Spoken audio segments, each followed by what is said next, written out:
Hi tribe, how are you doing with your 1 year emergency fund? Is there any way that you think I can help you get a step closer to your financial freedom? And away from that, so do let me know. DM me, I respond to your DMs. Away from that, I'm here to tell you that I am in the process of buying my second apartment. And I'm here to tell you the thoughts that are going through my mind. And this is because I talked about a bit of this last week. I did an Insta story where I talked about, I did an Insta story post where I talked about it. And like 5 wealth tribers sent me questions about it, and I thought, let me do a whole Instagram story series so that I give you guys an opportunity to ask me questions and also to share with you more information about the process. Okay, first of all, over the last 3 years that I've been on Instagram, or rather that I've had this page, I have been making posts about the different ways that I make passive income. And one of the ways I always highlight is that I make passive income through my first rental apartment that I ever bought. And I have insisted over and over again that the only way that you can say that an apartment is a passive income source is when you get this apartment and you get a different person or a different company to manage that apartment, right? So if you buy a rental apartment and you're the one who's in charge of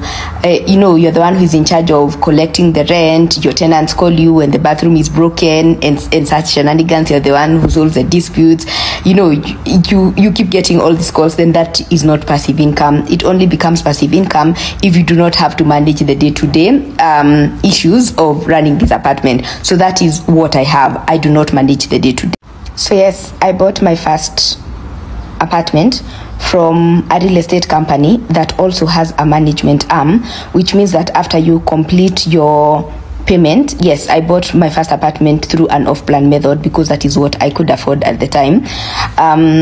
So after you complete your payment plan, you can give the management arm, you have the option of giving the management arm of that company your rental unit, so they manage it for you in terms of getting you a tenant, in terms of dealing with the complaints, coordinating the repairs, everything that needs to be done in order, keeping the apartment clean, or rather the common areas, everything that needs to be done in order for that apartment, or rather for your tenant to be happy.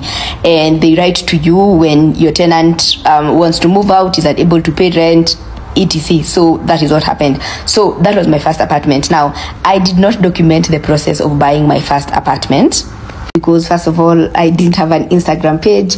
I was not on YouTube. I only had a blog, and at the time I was also learning the ropes on the go. So I didn't document it. But over the years, when I have been sharing the ways that I make passive income, and I share that that first apartment is one of the ways I make passive income, tribers keep asking me how I did it. And so I decided that if I ever buy my second apartment, I'm going to document the whole process so that you guys come along with me, ask me any questions, and also so that you guys learn the legal process of buying an apartment in Kenya, especially so that you can avoid getting conned, because I'm going to do proper due diligence. This is Kenya, yes, but I'm going to do the proper due diligence in order to make sure that I protect myself, and also to make sure that the developer that I'm buying from, that I've already identified, is a reputable person. First of all, at this point it's important for me to say I have worked with this developer before, in that I have referred several wealth tribers to him, and people have bought apartments from him. They've never had any issues with him. That is not to say that I'm not going to do my own due diligence in the process. And if anyone else is interested in buying an apartment from the same developer, this is just because it worked out well for the wealth tribers in the past doesn't mean you should not do your own due diligence. So make sure you do, involve your own lawyer. If you need a reference for a lawyer to use, I can always give you the contacts. So let me first talk about how did I buy my first apartment. I bought my first apartment between 2019 and 2021 when I was employed, when I had a corporate job, corporate 9-to-5 job. And so I would save 25% of my income every month to go towards buying that apartment. As I said earlier, I bought it off plan, so I paid for this apartment over a period of 2 years. So that, yeah, I finished paying for it, in 2021. So it's been 2022, 3, 4. It's been about 4 years ever since that happened, and I'm very glad that I chose the passive income way, because I legit do not ever want to get a call from a tenant telling me, a toilet is broken or they have any issues. I'd rather outsource that service to someone else. Now, even this second apartment that I'm buying it for the same thing. I'm not buying the second apartment to live there. I'm also buying it for business, to rent it out to someone else using the same model. And before I share more information, it's important for me to remind you that I have a diversified portfolio already, a diversified investment portfolio, in that I have invested in bonds, I've invested in treasury bills, money market funds, real estate investment trusts. In fact, I have 3 money market funds to cater for my 3 different financial goals. I have a portfolio in the stock market. Yes, I have a diversified investment portfolio.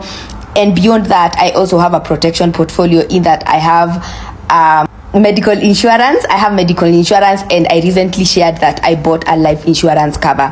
So this second apartment is not my first investment. I'm sharing this because I have come across wealth tribers who make this mistake of buying many pieces of land and also buying an apartment, which are fixed assets, without building an emergency fund. And so what happens is that when you first buy a financial emergency, you can't be able to pay.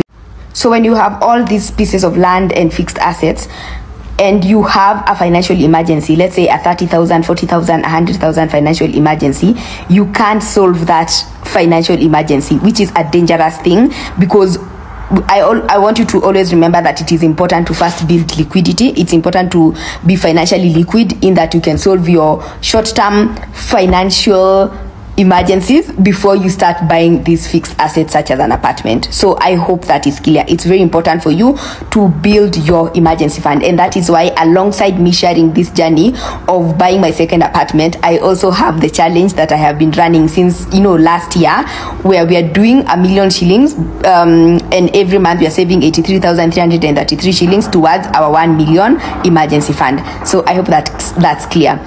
Something else that is equally important, I talked about why it's very important to do your own due diligence before buying an apartment or any of these fixed assets. And I already created a video where I talked to a conveyancing lawyer about the mistakes that people make when buying apartments in Nairobi or buying apartments in Kenya. And when I bought my first apartment, I also made some mistakes, such as I consulted the wrong lawyer. Imagine, I didn't know that the lawyer that I consulted was mostly versed with divorce cases, or had dealt with divorce cases and not, real estate. Yeah. So what happened? Had never dealt with real estate. So what happened? I gave him the contract or the sale agreement that I got from the developer, and this guy read this and he didn't see the red flags in that contract. And so I ended up being vulnerable, because that contract didn't protect me, it only protected the developer. So yes, watch this video before anything else. And now that we are talking about the mistakes I did while buying my first apartment, the other thing I remember that I really hated about my first apartment is that, first of all, I bought that apartment when I was living in Dubai between 2019 and 2021. And what happened is that, because I bought it, like as a Kenyan living in diaspora, I didn't know what I was buying, or rather I had not viewed the apartment. And so after I finished the payment, and then I came back to Kenya in 2022, and I went to view that apartment, I was like so shocked by the size of the apartment. For me, it's like a shoebox. I remember being so shocked, and I remember feeling or thinking that I can never live in this apartment, because I felt like the apartment, it being a 1-bedroom apartment, was so small that I didn't feel that it gives dignified living. So as I mentioned that, I have referred other wealth tribers in the past to buy apartments from the developer that I'm buying my second apartment from.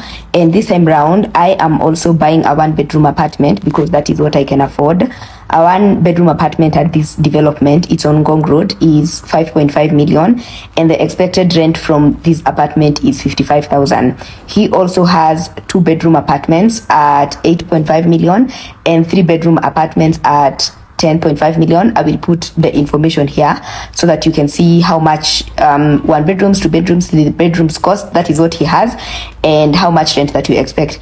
This developer has completed units, and so you can, if you have the cash, you can go and buy the apartments. He also has units that are under construction, and he also has land on the same Gong Road that to build units that he is yet to start. Personally, I'm buying from what he is yet to start building because that is what works in my favor. That's what works in my favor in terms of the payment plan, and also for the completed units and for the units that he's currently building. The one bedroom units are already sold out, so I can't get a 1 bedroom unit from those developments. I only have to wait. I have to wait for him to start building the 1 bedrooms in the other land that he has adjacent to these developments in order for me to own a unit, and I'm okay with that. And this time round, I've also worked out my plan, and I've decided I'm not going to be making my payments monthly. I'm going to be making it quarterly. As we speak, I haven't made any payment as I'm yet to finish the due diligence process with my lawyer, and do what needs to be done before I make my first payment, because that is what we advised when we did the due diligence video. So yeah, now ask me questions about this whole process, because that is, if you're interested in buying a unit like me, and even if you're not interested, just ask me any questions so that it will help me curate the content. Because as I said, I'm buying this apartment, and I am going to take you through the journey of the process of due diligence, buying, making the payments, the completion, and I said I'm buying it off plan. This also means that I'm going to be paying this apartment within 2 years, right? Yeah, we haven't drafted the agreement, so this can change, but as of now, I do know that I talked to him about making this payment in 2 years. So yes, you can, if you have the money, you can go and buy these apartments in cash, in 2 installments, in 3 installments, within a 2-year period, depending on the unit that you are going to buy. Yes, ask me questions. And then, because Wealth Tribers showed interest last week when I posted. So last week when I mentioned that I am buying my second apartment, I got a few questions from Wealth Tribers. I'm going to go through them. The first one is how to start. I figure that the best way to start is doing a site visit, right? Because you want to know what you're buying into. And if you're a Kenyan in diaspora, I think they can arrange a virtual visit, but if you're a Kenyan in Kenya, I think the best way is to do site visit so that you know what you're buying into, right? So that you make the decision there and then. Maybe you do not like the location, maybe you do not like the apartments, and that is okay. So what I did is that I created a Google form, and I'm going to paste it here, where you can leave your details, your contact details. You can choose which type of apartment you're interested in buying, and then you can write the date and time you'd like to do a site visit. I'll pass that information to the developer. I'll connect the two of you so that you can do the site visit. That is the first question, how to get started. The second one is, how much down payment do you need to start? I think it's best for you to discuss that with the developer. And this is because, you see, they have different payment plans, right? So I remember, for example, he said usually he requires 20% as a down payment if you're buying it off plan. But then he said that if you make more than 20% of a down payment, then he can even give you a discount in terms of, a discount from your total buying price. So you see, so it's best to discuss with the developer, because you are the one who knows how much down payment you can afford and the payment period that you can afford. So it's important for you to come to an agreement with the developer. So yeah, fill in your details in the Google form that I will paste here. The link I will paste here so that I am able to connect the two of you and you can start the conversation. The other question I got from the Tribers is the monthly payment for 2 years. How much I will be making, how much monthly payments I will be making. So I'm yet to get the sale agreement, as I shared, from the developer. But as I said earlier, I decided that I'm going to be making quarterly payments as opposed to monthly payment, because that works out for me in terms of my sources of income at the moment. And so we agreed that every quarter I should be paying 500,000. So that is what we agreed at the moment, but this has not been documented. So this is to tell you that you can customize your payments monthly, quarterly. You just need to have an agreement and to have a conversation with the developer. And the other way, Triber asked me what are the different payment options. I already talked about that. You can, if you want to take a mortgage for you to buy this apartment, which I do not advise, especially if it's one of those mortgages, commercial mortgages from banks, because that will be too expensive. You might end up paying double or triple. that is up to you. You can also take for example, the government mortgage called the KMRC mortgage, but you can also decide to buy off plan like me. So yes, ask me questions about this process. Fill out your details if you're interested in buying an apartment and if you'd like to schedule a site visit with the developer. And look out for more content from me about the process of buying this apartment. I will take you through, the whole process and share as much information that I can. But as I said, because this is a very independent and personal decision, make sure that if you can or if you want to schedule the site visit, have the conversations with the developer, ask them questions, make sure that in the process, you get yourself a lawyer, and you can always use the conveyancing lawyer that I had a conversation with about the mistakes we make while buying apartment, or you can use your own independent lawyer. Just make sure you do your due diligence and you're satisfied with the process. So yes, please don't hesitate to ask me as many questions as you can, so that, because this will help me curate content that will make you happy, or rather that will help you make a good decision.